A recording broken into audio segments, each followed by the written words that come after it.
Muri make iyi si tubayemwo tubayeho dukeneraniye mu buryo bumwe canke ubundi. Urakeneye abantu, nawe uri umuntu nanje ndi umuntu, bivuze ko nawe hari abagukeneye, ariko wewe iyo bagukeneye witwara gute canke ubufasha bwawe ubutanga gute? Urakaza neza kuri Juif LG, umuryango musha. Birashika ko ivyo ngiye kuvuga hano ushobora kuba waravyumvise ahandi canke ari bishasha. Reka twibukanye twongere tunanige. Reka nkubwire inkuru y'uyu mutama canke uyu musaza hamwe n'umusore. Hari ahantu mu gisagara kimwe hibera umusaza. Uwo musaza yarashaje cane, ashaka gukenera amahera, yigira inama yo guhamagara umusore.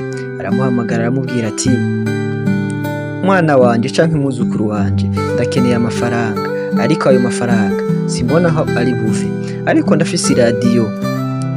Ati: "Tora iyi radiyo ujane kw'isoko uyigurishe, amafaranga baza kuguha canke yaza kuvamwo uze kuyanzanira, ndakwizeye, kuko jewe ntoshikayo, ndayitore uyijane uyigurishe."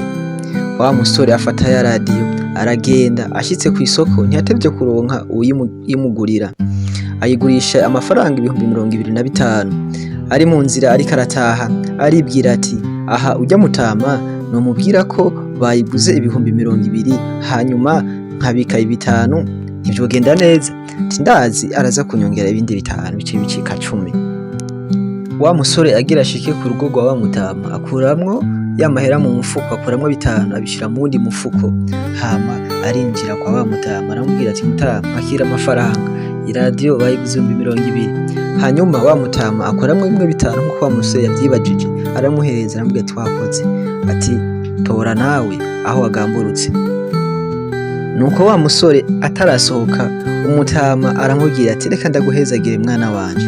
Ati: "Wakoze, Imana iguhezagire, kugamburuka wagize umutima mwiza."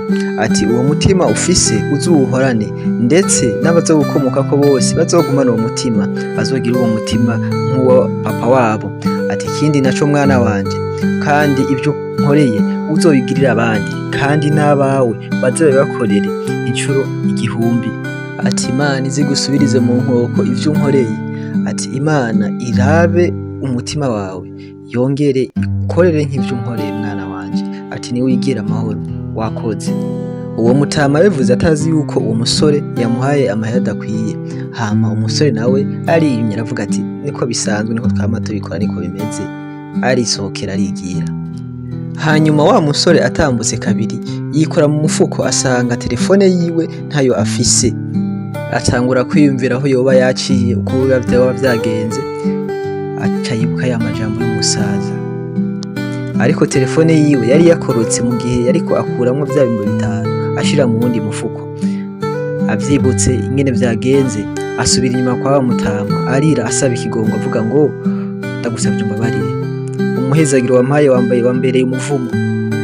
Umutama aramubaza ati: "Nibikiga mwana wanje kurira, vyagenze gute? Ndakubabarira iki?"